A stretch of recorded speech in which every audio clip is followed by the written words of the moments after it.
game company are no longer interested in making video games. Everybody, this is Alessandro, welcome back to my channel. So I would say for the last 10 years there is a trending that is deeply concerning, that is increasing over and over. I'm pretty sure guys you heard about it for the last couple of years, of gaming industry making games is way too expensive, not sustainable, gaming industry crisis, the COVID economic crisis, blah blah blah. That's all true, all right, we cannot deny that. But there is this other trending that is very concerning, that is growing more and more, and I just believe is a deep cancer of our industry.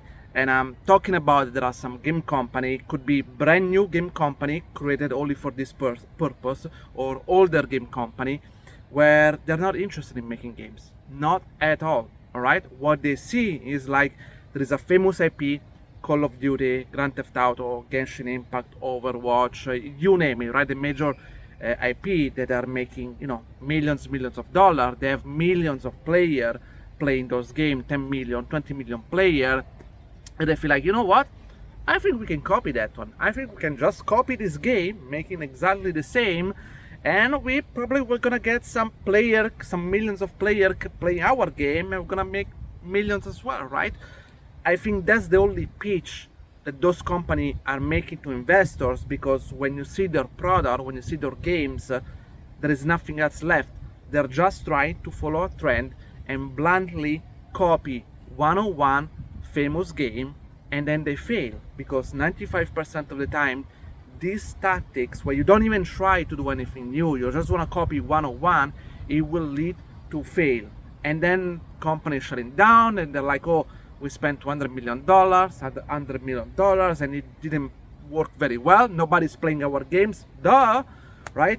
And obviously the people who suffer about this is actually the employee that, you know, they're working for those companies. They don't make any of those decisions, right? But because they work in this company, if the company doesn't do well, you know, the company will either cancel the project, lay off a lot of people, or the entire company will shut down, and they have no fault because they cannot make any actual decision about the game, right?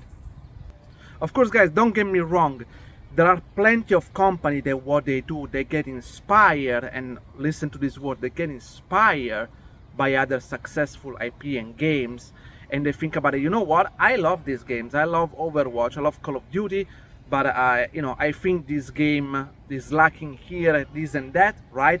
And maybe we can make a games where we can improve the formula, we make it better. So we take inspiration from this genre, we make the art style different, the gameplay mechanic different, and we actually improve it and we elevate it. That's totally fine, because that's okay to take inspiration, but at least try to put your input to make something better, all right? And obviously it doesn't always pay off, right? Because at the end of the day, it depends on the marketing, how you execute the game, a lot of things that actually games better, right? You know, sometimes you can see, you play a game, you can tell where developer, they try to do something different, but something went wrong in the execution and they fail. That's okay, I will respect that, because at least you try to put your input, your original idea into a game, and for whatever reason, didn't work. That's life, that's game development, that is very hard, but at least I respect this one. What I don't respect when company, possibly I think raised by only, you know, greedy management, or people who only can see numbers, and they just try to do a one-on-one copy. Actually, no, I want to correct myself, not even a one-on-one copy, because many times what they do, they copy an existing games, and they even add less feature or less content on what the famous game is on the market, right? Maybe they give you less arena, less character, maybe gameplay feature, there are less game modes, there are the gameplay mechanics is actually less deeper, right? And then you're surprised after 4 years, 5 years that nobody wants to play your game, right? I mean, logically, why another person who invested 3-4 years on a famous IP should leave that game, should leave all those friends who are playing that game with him, or invest all this money? Why should abandon all of that to play another game with just a copy with less content? It logically makes no sense. And then, you know, some of these companies complain, oh, the game is it's too expensive, blah blah. You know, sometimes it's just the fact that you have no idea. You're not trying to make a game.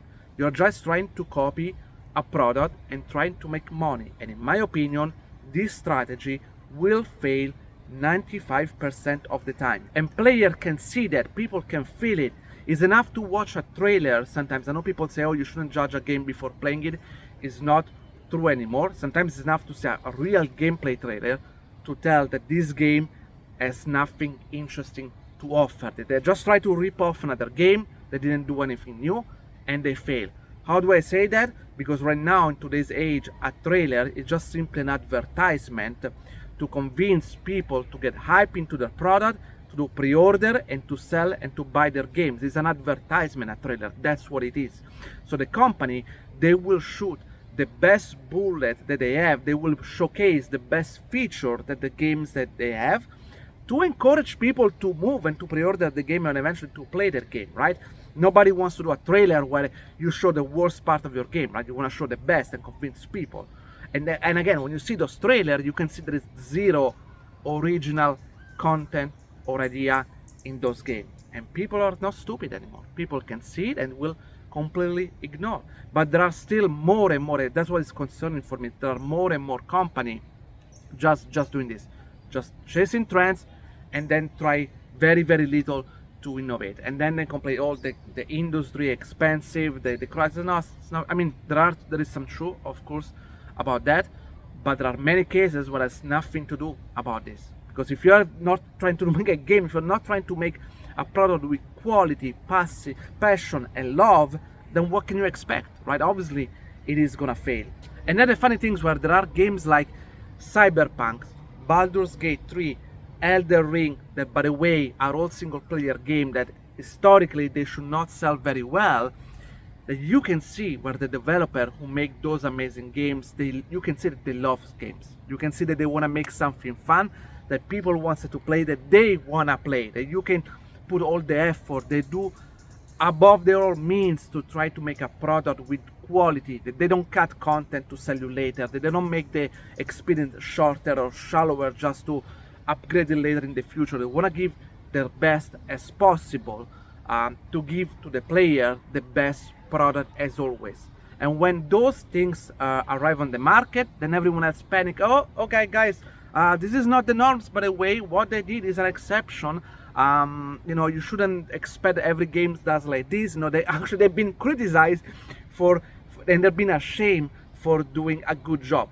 Like, I think this is just ridiculous. Like, we cannot invert, right? Rather than says this is the norm, that's how it's supposed to be, and are the company who just blindly copy a product without doing zero effort and just thinking about profit and money, that's supposed to be not the norm.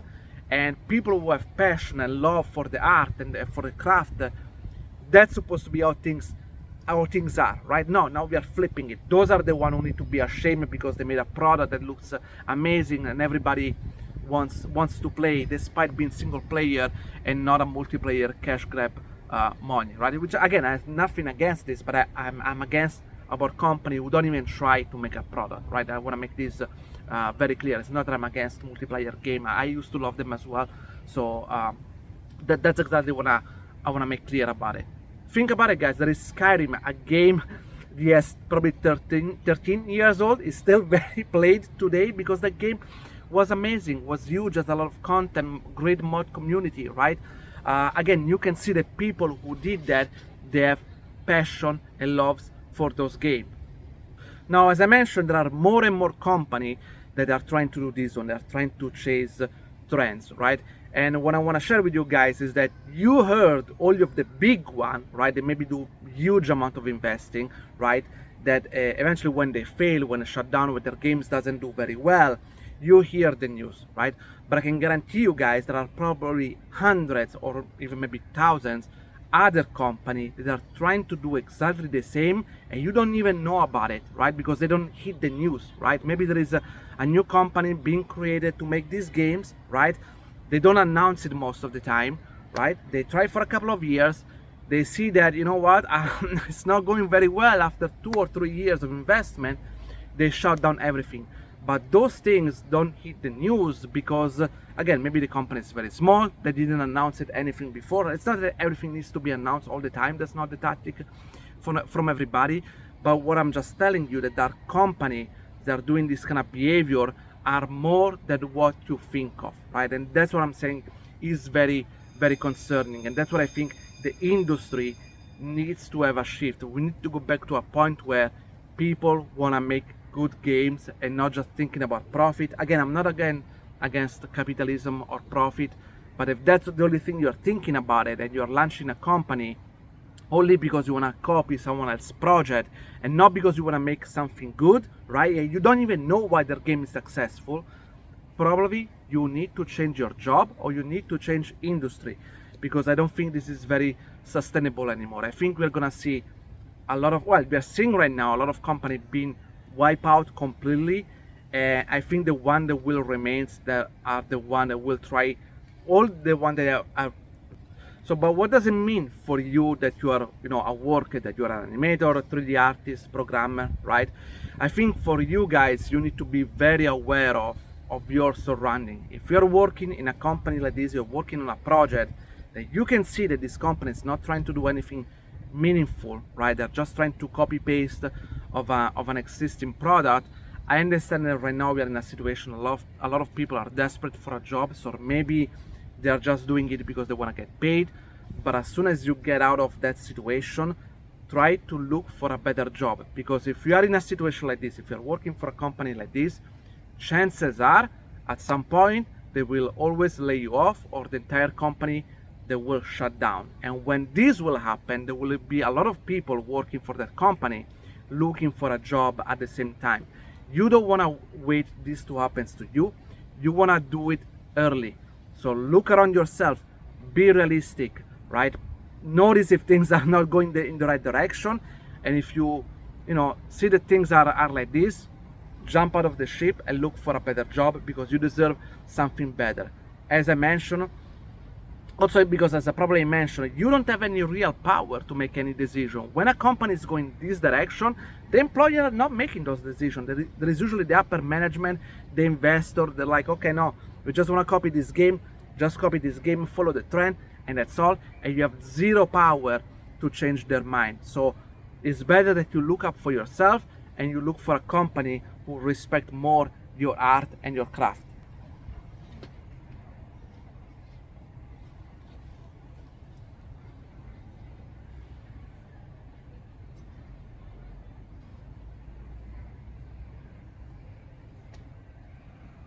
Okay guys, a little bit of a longer video.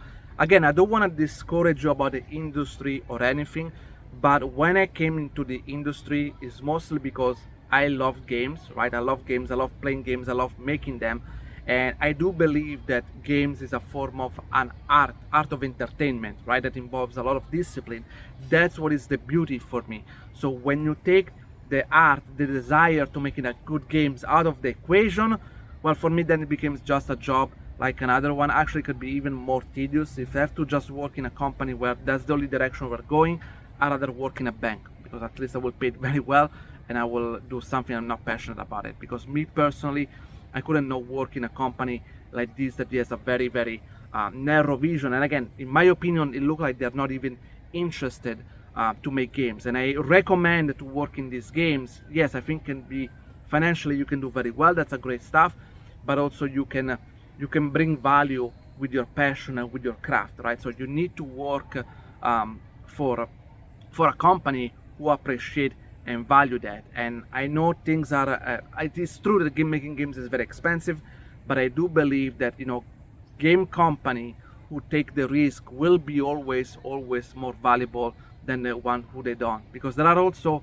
big game companies that right now, they take the risk at the very beginning, and now they're kind of stagnant. They don't try to innovate anymore. They're like reusing the same IP over and over. They just do sequel and sequel. I can guarantee you at some point, if those companies, they don't change their trajectory, there's gonna be new company that they will make something new, and people at some point will shift to those games. So I do believe that people who try company and people who try to innovate will always gonna have the upper edge. Okay guys, hope you enjoyed this video and see you next time. Ciao.